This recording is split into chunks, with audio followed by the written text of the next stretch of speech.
темасын тақырыбы айтылды, жазайық. Жоғары оқу орындарында филолог магистранттардың жоғары оқу орындарында қысқартып жазуға болады, ЖО деген сияқты. Филолог магистранттардың сөз мәдениетін қалыптастыру, ғылымның қазіргі теориясын оқу үрдісінде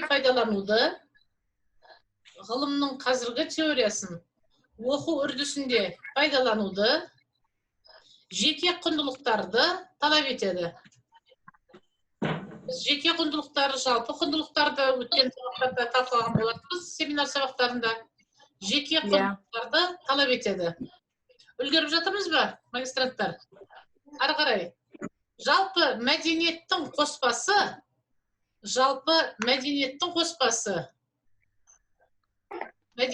қоспасы, бұл тіркесті, бұл ұғымды қазір түсіндіремін. Жалпы мәдениеттің қоспасы негізгі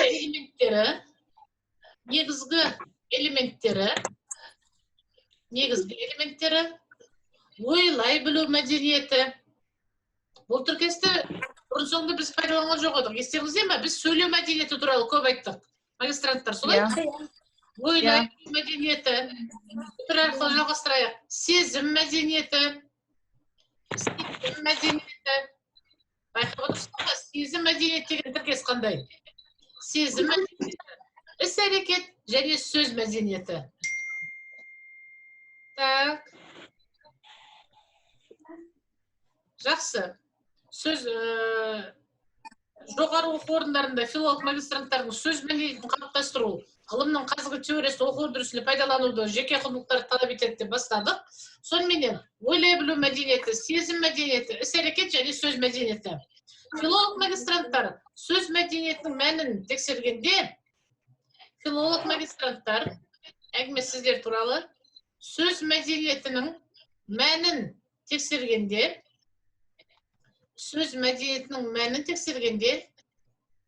шеберлік, такт, этиканың айырмашылығын ажырата алу керек. Шеберлік, такт, этиканың айырмашылығын ажырата алу керек. Қанеке ажыратып көрейікші, біз шеберлік деген ұғым туралы көп айттық. Такт пен этика туралы бізде әлі айтылған жоқ. Осы этика, кәсіби этика дегенді қалай түсінесіздер, қыздар? Қанеке, Айдана, Назира, кәсіби этика дегенді қалай түсінесіздер? Балалар. Кәсіби маманның жан-жақты кәсіби маманның айтылған сөз не, жалпы киініс не, ойлар бәрінің этикаға сәйкес келуі, айтқан сөзіңмен іс-әрекетіңнің сәйкес келуі. Жақсы. Қосыламын ойыңызға, дұрыс. Қайталай деп өтініш жасап жатыр, қайталайын. Филолог магистранттар сөз мәдениетінің мәнін тексергенде, қайталап отырмын, шеберлік, такт, этиканың айырмашылығын ажырата алу керек. Бұл бар ма, қыздар? Шеберлік, такт, этиканың. Жаңа бізге кәсіби этика туралы мағлұмат берді Ибраимова Айдана. Енді сол мағлұматты бір сөйлемменен жазып алайық. Кәсіби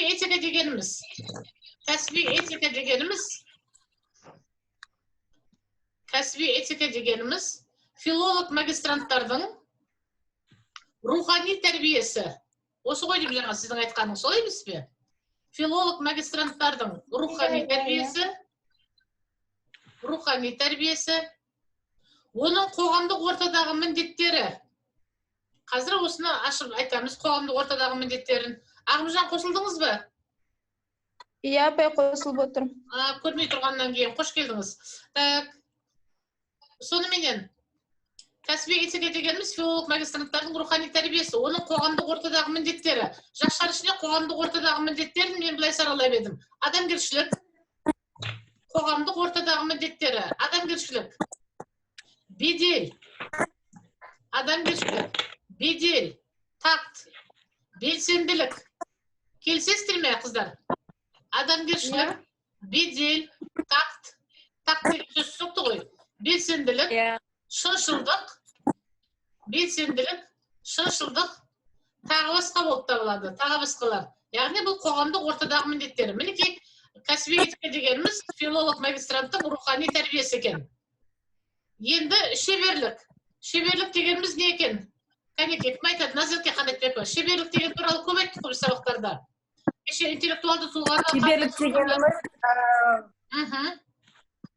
дегеніміз белгілі бір тұлғаның жан-жақты дамуы, болмаса басқалардан асып түсуі, өзгеше болуы, екесе филолог тұлғаға тоқталыңызшы. Соның ішінде Назерке филолог тұлғаның шеберлігі. Филологтың шеберлігі. Сөзді дұрыс пайдалану. Тағы. Мәдениетті сақтай этика, эстетика тұрғыдан. Этика мен эстетиканы қатар қолдана аласыз ба дәл осы тұста? Ойланыңызшы, Назерке. Ал педагогтың шеберлігі ше?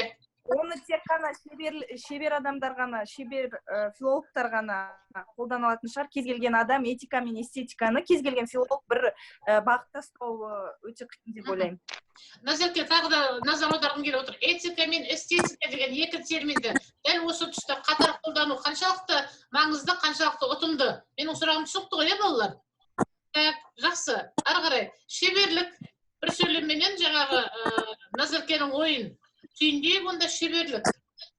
Белгілі бір саладағы өнер қайраткерлеріне ғана емес, әдетте біз солай түсінеміз ғой, солай емес пе? Белгілі бір саладағы өнер қайраткерлеріне ғана емес, өз мамандығын сүйетін әрбір филологке тән. Әрбір филологке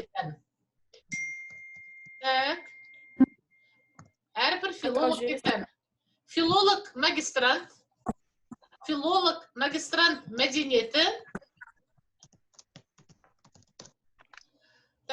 Филолог магистрант мәдениеті адам мен адам қатынасын реттейді. Қазір мен түсіндірем адам мен адам қатынасын. Филолог магистрант мәдениеті адам мен адам қатынасын реттейді. Осы орайда адам мен адам қатынасына тоқталғым келіп отыр. Жақшан ішіне адам мен адам деп отқанда мен бұл жерде оқытушы-магистрант,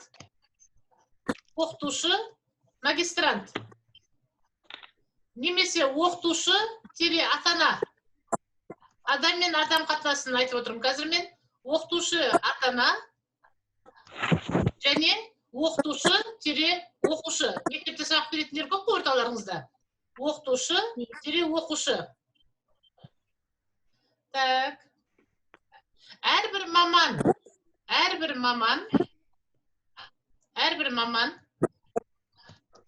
Так. Мамандықтың үш аспектісімен байланыста болуы тиіс. Үш аспектісімен. Қазір ол үш аспектіні ашып айтамын сіздерге. Қандай үш аспектісі екенін? Мамандықтың үш аспектісіменен. Ол мазмұн. Мамандықтың үш аспектісі деп отқан мазмұн, жеке қасиет, техникалық үрдіс. Мазмұн, жеке қасиет, техникалық үрдіс. Естіліп отыр ма, балалар? Естіліп отырсыздар ма? Естіліп отыр ма? естіліп. Жақсы. Так, сонымен жеке үш аспектісімен, мамандықтың үш аспектісімен мазмұн, жеке қасиет, техникалық үрдіспен байланыста болу керек екен. Ары қарай кеттік. Филолог магистранттардың сөз мәдениетінің қалыптасуын анықтау үшін филолог магистранттардың сөз мәдениетінің қалыптасуын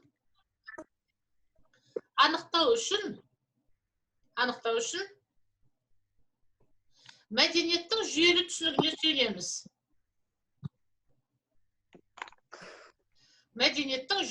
түсінігіне сүйенеміз. Кез келген жағдайда филолог магистранттар үлгеріп жатырмыз ба, балалар? Кез келген жағдайда филолог магистранттар жедел әрі ұтымды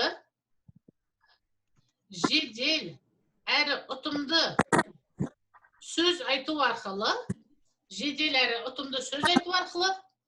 тапқырлық танытуы керек. Оған келісесіздер ме, филологтар? Қыздар, Нұрғыздар? Жедел әрі ұтымды сөз айту арқылы. Қалай?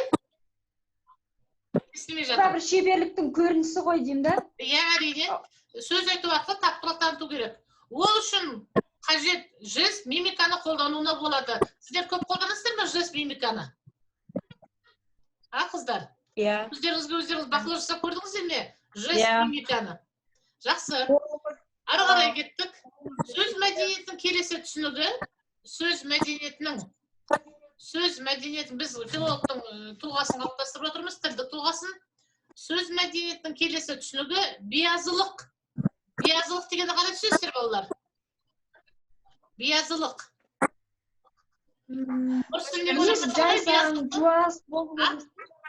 Қалай? Өзін-өзі ұстай білу. Ағымжан дұрыс айтасыз, Айдана. Өз-өз ұстай білу. Орыс тілінде бұл биязылықты мен корректность деген сөзді аударып едім, биязылық деп. Корректность. Корректность деген сөз түсінікті ғой, е? Биязылық, биязылық пен мәнерлілік. Мәнерлілік деген не? Биязылық пен мәнерлілік. Балалар, мәнерлілік деген не?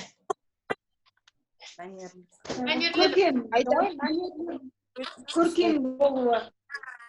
Мінезінің, сөзінің көркем болуы.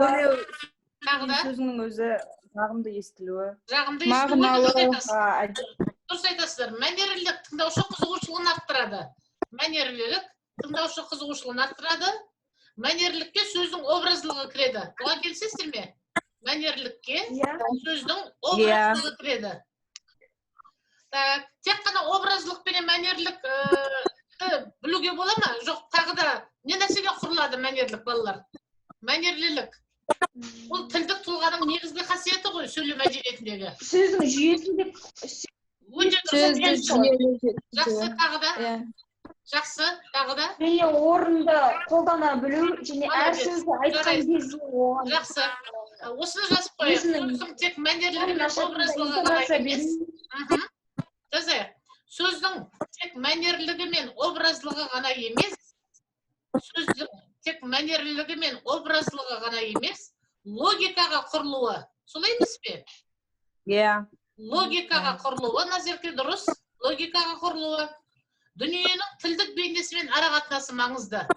Логикаға құрылуы, дүниенің тілдік бейнесімен арақатынасы маңызды. Үлгеріп жатырмыз ба? Дүниенің тілдік бейнесімен арақатынасы маңызды. Ал енді осы орайда сұрақ. Сөйлеудің логикаға құрылуы дегеніміз не? Бұны қалай түсінеміз бұл тіркесті? Сөздің логикаға құрылуы дегеніміз бір сөзбен айтқанда, бір сөйлеммен айтқанда. Кәнеки, магистранттар, қалай ойлайсыздар, Әйгерім? Жүйелі болу керек. Белсенді болайық. Жүйелі болу керек, дұрыс тағы да. Не нәрсе жүйелі болу керек? Дұрыс жеткізуі. Дұрыс, Ағымжан, дұрыс тағы да. Ағырке, сөйлеңіз. Белгілі бір тәртіппен орналасуы керек. Сұрағымды, сөйлеудің логикаға құрылуы дегеніміз, Дүйсенбек Айдана, ойыңызды, Нұрғыздар, қосылыңыздар, белсендірек Кәнеке қыздар. Адамдарға жаңа идея. Сөйлеудің логикаға құрылуы дегеніміз, ой мен сөздің бірізділігі. Келісесіздер ме? Қайталайын, сөйлеудің логикаға құрылуы, ой мен сөздің бірізділігі. Ой мен сөздің бірізділігі. Ал логикаға құрылмаған сөз не істеу мүмкін адамды? Егер сөз логикаға құрылмаса ойландырмайды. Мына тыңдап отқан адамға, егер сіздің сөйлеп тұрған сөзіңіз бен ойыңызда логика болмаса, тыңдап отқан тыңдарманға қандай? Қызығушылық болмайды. Қызықтырмайды, иә. Жақсы. Яғни логикаға құрылмаған сөз адамды зеріндеді. Ау? Адамды зеріндеді, адастыруы мүмкін. Келісесіздер ме бұған? Жақсы. Бұл жағдайды болдырмау үшін филолог магистранттар не істеу керек? Қандай нені қалыптастыру керек? Қандай дағды қалыптастыру керек? Сөздеріңіз, сөйлеп тұрған сөздеріңіз логикаға сай болу үшін мақсатты түрде тілдік тұлғасын қалыптастыруымыз керек пе? Филологтардың. Қайталаймын. Осындай жағдайды болдырмау үшін филолог тұлғаның, болашақ филолог магистранттардың мақсатты түрде тілдік тұлғасын қалыптастыруымыз қажет. Жақсы.